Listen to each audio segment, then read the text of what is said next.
পেঁয়াজ, লঙ্কা, আদা রসুন, সর্ষে আর দিয়ে দিতে হবে পোস্ত। এবার এটাকে পেস্ট করে নিতে হবে। কড়াইতে তেলের সাথে চিংড়ি মাছগুলোকে ভেজে নিতে হবে। হলুদ, কাঁচা লঙ্কা,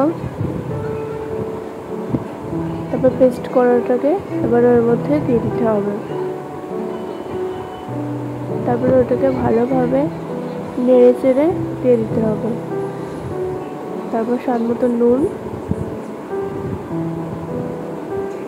তারপরে লঙ্কার গুঁড়ো সবগুলোকে এবারে দিয়ে দিতে হবে মশলার মধ্যে।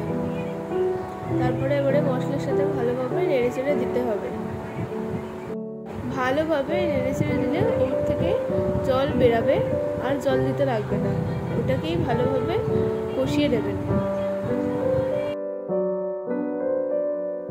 এবারে দিয়ে দিতে হবে গরম মশলার গুঁড়ো,